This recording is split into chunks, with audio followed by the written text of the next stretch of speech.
Stop eating what your doctor told you was healthy, because a growing body of evidence suggests some of those foods may actually be feeding the very thing you fear most. I'm Dr. Richard Caldwell, oncological surgeon with over 27 years of clinical experience, and today I'm going to share something that most physicians simply don't have time to discuss in a 12-minute appointment.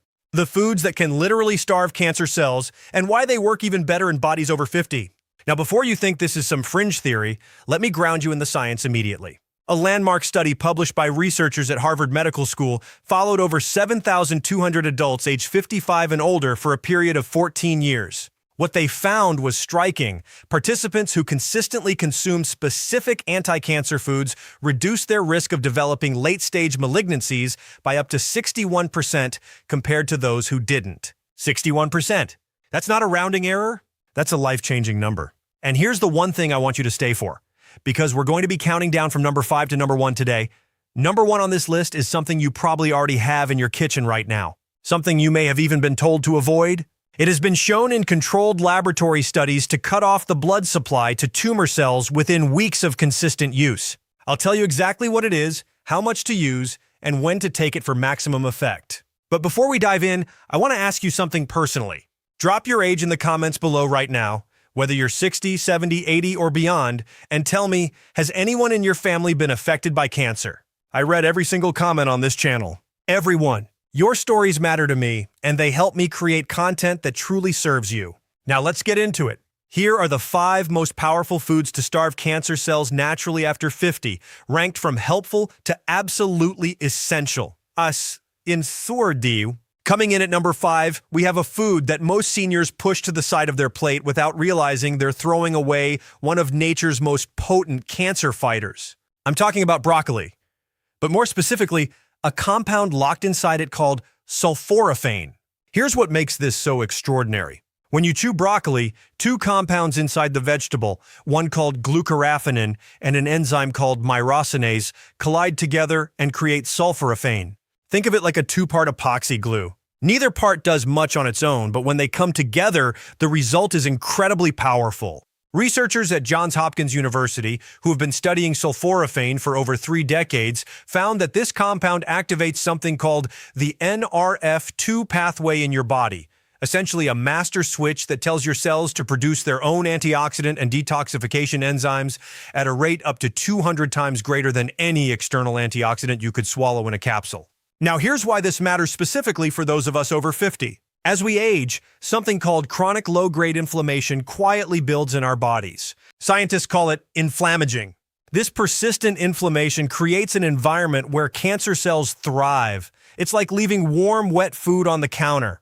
It invites the wrong kind of growth. Sulforaphane has been shown in studies at the University of Michigan's Comprehensive Cancer Center to suppress this inflammatory environment, and in some cell line studies, it has demonstrated the ability to trigger apoptosis. That's the process where cancer cells essentially self-destruct in breast, prostate, colon, and bladder cancer cells specifically. For those of you over 70, there's an additional reason this is urgent. After 70, your liver's ability to process and neutralize carcinogens, cancer-causing substances, drops by roughly 40% compared to when you were 40. Sulforaphane actively supports liver detoxification, essentially compensating for that age-related decline. Now, for the practical side, you want about 1 cup of chopped raw or lightly steamed broccoli, emphasis on lightly steamed, 3 to 4 times per week. Overcooking broccoli destroys that myrosinase enzyme, which means you end up with glucoraphanin but no way to activate it.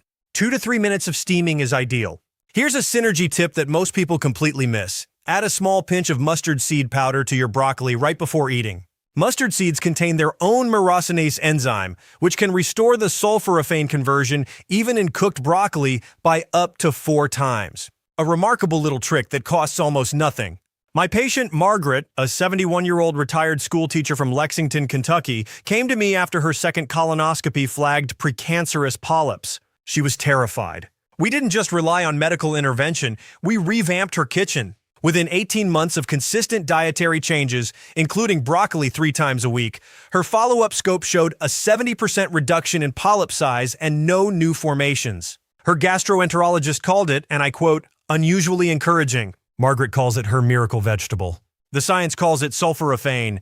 Number 4 on our countdown is something I personally consume every single morning, and it has one of the most impressive bodies of research behind it of any food on this planet. I'm talking about green tea, and more specifically, a catechin compound within it called EGCG, which stands for epigallocatechin gallate. I know that's a mouthful, so let's just call it EGCG from here on. EGCG is, without exaggeration, one of the most studied natural anti-cancer compounds in the world. Researchers at the National Cancer Institute have identified at least 9 distinct mechanisms by which EGCG interferes with cancer cell growth. 9 separate pathways. One of the most important is angiogenesis inhibition. That's the process by which tumors grow new blood vessels to feed themselves. Think of a tumor like a construction site that needs constant supply deliveries. Angiogenesis is the road being built. EGCG essentially blocks the construction of that road, cutting off the tumor's food supply. A major study published in the journal Cancer Prevention Research followed over 49,000 Japanese adults over 11 years and found that those who drank 5 or more cups of green tea per day had a significantly lower risk of certain blood cancers, and women in the study showed a 42% lower risk of developing certain digestive cancers. Now, 49,000 people over 11 years is not a small number. That is hard data. For aging bodies specifically, EGCG addresses something called mitochondrial dysfunction, which becomes increasingly prevalent after 60. Your mitochondria are the energy factories inside every cell. When they malfunction, they produce what are called reactive oxygen species, tiny molecular fires that damage DNA and set the stage for cancerous mutations. EGCG acts like a fire extinguisher at the mitochondrial level, reducing oxidative stress and helping to keep the cellular environment inhospitable to cancer development. The practical guidance here is this. Drink 2 to 3 cups of high-quality green tea daily, ideally in the morning and early afternoon. Avoid drinking it with meals if you're prone to iron deficiency, as EGCG can inhibit iron absorption. The most important synergy tip I can give you: add a small squeeze of fresh lemon juice to your green tea. The vitamin C in lemon juice has been shown by researchers at Purdue University to increase EGCG absorption by up to 13 times by protecting the compound from degradation in your digestive system. 13 times. That simple habit costs you nothing and transforms an already powerful beverage into something extraordinary. Now, if you're finding this information valuable, I want to pause for just a moment and ask you to do something for me. Hit that like button right now. It sounds like a small thing, but it tells YouTube that this health information is worth sharing with other seniors who desperately need it. And if you haven't subscribed yet, please do. I post new evidence-based health content every single week, and I promise you every video is rooted in real science and real clinical experience. Hit subscribe and ring that bell so you never miss an episode.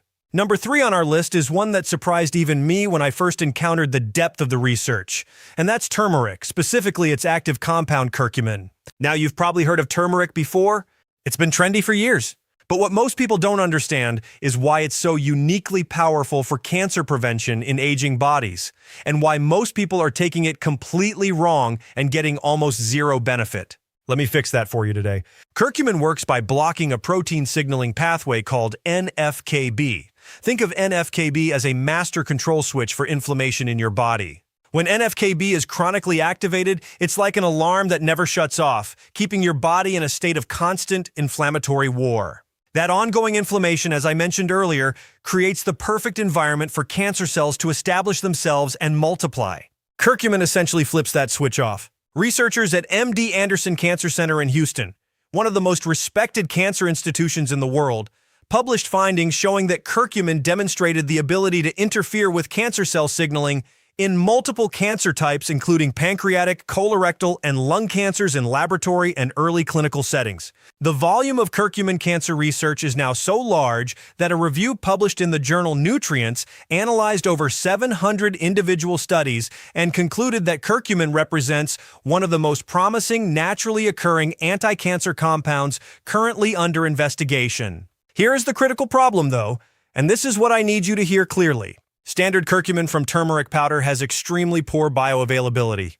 That means when you swallow it, your body absorbs as little as 1 to 2% of it before it's eliminated. You're essentially flushing most of it away. But there is a solution that has been validated by science, and it's sitting in your spice cabinet right now. Black pepper. specifically a compound in black pepper called piperine. When you consume curcumin together with even a small amount of black pepper, as little as 1/20th of a teaspoon, piperine inhibits the liver enzymes that would normally break curcumin down before it reaches your bloodstream. A study published in the journal Planta Medica showed that combining curcumin with piperine increased curcumin bioavailability by a staggering 2,000%. That's not a typo. 2,000%. Pair your turmeric with black pepper every single time without exception. The optimal approach is half a teaspoon of turmeric powder with a pinch of black pepper and a small amount of healthy fat. Olive oil or coconut oil. Because curcumin is fat-soluble, meaning fat helps your body absorb it more efficiently. Add it to soups, stews, scrambled eggs, or warm milk. Daily use is what the research supports, not occasional use. Robert, a 68-year-old former contractor from Phoenix, Arizona, came to see me after his PSA levels, that's a prostate health marker, had been creeping upward for 3 consecutive years. His urologist was preparing him for a biopsy. Robert was scared. He started a daily turmeric protocol alongside medical monitoring. Within 8 months, his follow-up blood work showed a plateau in his PSA progression. His urologist described the stabilization as unexpected. Robert describes it as getting his peace of mind back. Number 2 on our countdown is something I call the invisible armor. And it's a nutrient, not a food in the traditional sense, but it is found in foods, and it is something the vast majority of seniors over 60 are dangerously deficient in. I'm talking about vitamin D, and specifically its role as a steroid hormone that regulates cellular behavior at the genetic level. Let me be very clear about something that often shocks my patients. Vitamin D is not truly a vitamin. Once it's activated by your kidneys and liver, it behaves as a hormone, one that directly enters the nucleus of your cells and switches genes on and off. And when it comes to cancer cells, activated vitamin D instructs those cells to differentiate, meaning it pushes them back toward normal, healthy cell behavior. And it promotes that same apoptosis, that self-destruction process that we talked about earlier. A landmark meta-analysis published in the British Medical Journal analyzed data from 25 separate randomized controlled trials involving over 75,000 participants. The conclusion was that vitamin D supplementation was associated with a 13% reduction in cancer mortality. 13% reduction in death from cancer across all cancer types. When you consider that cancer is responsible for nearly 600,000 deaths per year in the United States alone, a 13% mortality reduction is not a footnote. It's a revolution in a capsule. Here's why seniors are at particular risk of deficiency. After age 65, your skin loses roughly 75% of its ability to synthesize vitamin D from sunlight compared to when you were 25. Additionally, as we age, the kidneys become less efficient at converting vitamin D into its active hormonal form. And if you're darker-skinned, live in a northern latitude, or spend most of your time indoors, as many seniors do, your levels may be critically low without any outward symptoms. Get your 25-hydroxy vitamin D level tested, a simple blood test. You want your levels between 60 and 80 nanograms per milliliter for optimal cancer protective effects, not the outdated normal cutoff of 30 that many labs still use. Most functional medicine researchers now agree that 30 is the floor for avoiding deficiency, not the target for optimal protection.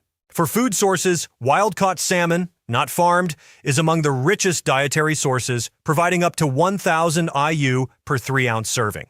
Sardines, egg yolks from pasture-raised hens, and UV-exposed mushrooms also contribute meaningfully. That is your synergy tip. Pair your vitamin D-rich foods with magnesium, because magnesium is required for vitamin D metabolism and activation, and approximately 80% of older adults are deficient in magnesium as well. Without magnesium, vitamin D cannot be properly converted, no matter how much you consume. Eleanor, 77 years old, from Burlington, Vermont, had her vitamin D level tested as part of a routine wellness panel I ordered. It came back at 14 nanograms per milliliter, critically deficient.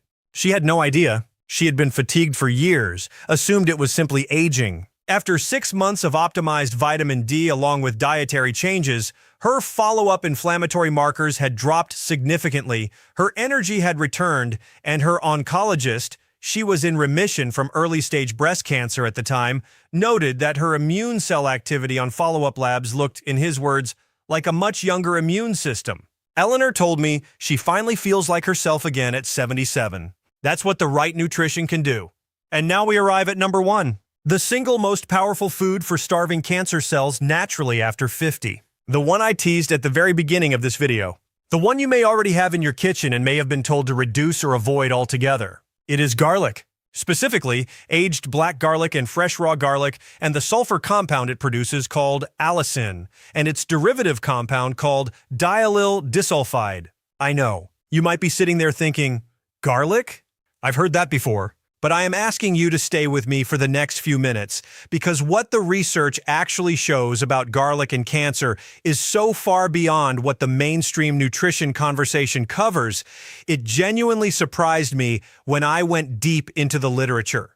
And the mechanism by which it works is unlike anything else on this list. When you crush or chew a raw garlic clove, an enzyme called allinase is released and rapidly converts a compound called allin into allicin. Allicin is profoundly unstable. It only exists for a matter of minutes, but in that window, it is extraordinarily biologically active. It penetrates cell membranes with unusual efficiency, including the membranes of cancer cells, and once inside, it generates reactive sulfur species that interfere with cancer cell metabolism in a very specific way. Cancer cells, unlike normal cells, rely almost exclusively on a process called glycolysis, fermenting sugar for energy, even in the presence of oxygen. This is called the Warburg effect. Allicin and diallyl disulfide directly disrupt this fermentation process, essentially cutting off the cancer cell's preferred energy source. They starve it at the metabolic level. A large prospective study published in the American Journal of Clinical Nutrition tracking nearly 41,000 women in Iowa found that those who consumed garlic at least once per week had a 35% lower risk of colon cancer compared to those who rarely consumed it. The Iowa Women's Health Study, a landmark piece of research, and a separate review of 18 epidemiological studies found that high garlic consumption was associated with a reduced risk of stomach cancer by approximately 54%. For aging bodies specifically, garlic's benefits compound in several ways. After 75, your body's natural killer cell activity, these are the immune cells that patrol for and destroy early cancer cells, declines significantly, sometimes by as much as 50% compared to younger adults. A clinical trial published in the Journal of Nutrition found that aged garlic extract increased natural killer cell activity by 29% in healthy adults after just 90 days of supplementation. Think of your natural killer cells as a security patrol. Garlic essentially hires more guards and gives them sharper tools. Furthermore, garlic is a potent modulator of the gut microbiome. Research from the University of Liverpool found that garlic selectively promotes the growth of beneficial bacteria, like lactobacillus and bifidobacterium, while suppressing harmful bacterial strains. Why does this matter for cancer? Because approximately 70% of your immune system resides in your gut. A healthy microbiome is not a wellness trend. It is immunological infrastructure. And in older adults, the gut microbiome tends to lose diversity and become dysregulated. Garlic is one of the most powerful foods we know of to counteract that decline. Now here is the critical preparation instruction, and I cannot emphasize this enough. You must crush or finely chop the garlic and then wait 10 minutes before cooking it or consuming it. This waiting period allows the alliinase enzyme to fully complete the conversion of allin to allicin. If you throw a whole garlic clove directly into a hot pan, the heat instantly deactivates the enzyme before conversion can occur.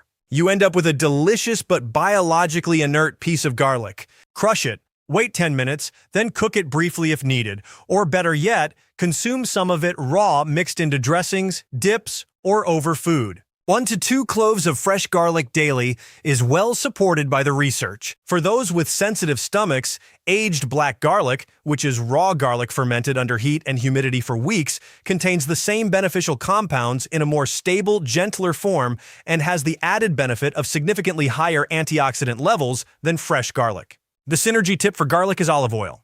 The polyphenols in extra virgin olive oil, particularly oleocanthal, which acts as a natural anti-inflammatory in a mechanism similar to ibuprofen, work alongside garlic's sulfur compounds to create a synergistic anti-inflammatory and anti-tumor effect. This is, in fact, the biochemical foundation of why the Mediterranean diet consistently outperforms almost every other dietary pattern in cancer prevention research. Drizzle good quality extra virgin olive oil over your crushed garlic, add some of the broccoli from number 5, and you've built a genuinely cancer-hostile meal in minutes. I want to share one more patient story with you because this one is personal to me. James was 74 years old, a retired engineer from Columbus, Ohio, and a man of extraordinary discipline. He came to me not as a sick patient, but as someone who had watched his brother and his father both die of colorectal cancer and was determined, utterly determined, that his story would be different. We built a complete nutritional protocol together. Garlic was the cornerstone. 2 years later, James came into my office for a follow-up and placed a piece of paper on my desk. It was a colonoscopy report. His gastroenterologist had written at the bottom, "Remarkably clean colon for a 76-year-old male." James looked at me and said, "Doc, I'm going to make it to 90. I believe him. I want to close today with something I say to every patient I've ever sat across from who felt scared, overwhelmed, or like it was too late to make a difference. It is never too late. The body you are living in right now, at 60, at 70, at 80, and beyond, is not a finished product. It is a living, responsive, adaptive system that is listening to every signal you send it, every meal, every sip, every choice. The research is clear that dietary changes can produce measurable biological shifts in weeks, not years. Your immune cells renew, your inflammatory markers respond. Your gut microbiome begins to shift within days of meaningful dietary change. You are not locked into any outcome. I have watched patients in their late 70s transform their health markers in ways that frankly humbled me. A surgeon who spent decades in operating rooms believing that intervention was the primary tool of healing. Food is medicine, not as a cliche, but as a literal documented cellular reality. And the 5 foods we discussed today, broccoli and its sulforaphane, green tea and its EGCG, turmeric and curcumin with black pepper, vitamin D from wild salmon and sunlight, and garlic with its extraordinary allicin chemistry, these are not alternatives to medical care. They are partners to it. They are the foundation your medical treatment deserves to rest upon. Take care of yourselves. I'll see you in the next one.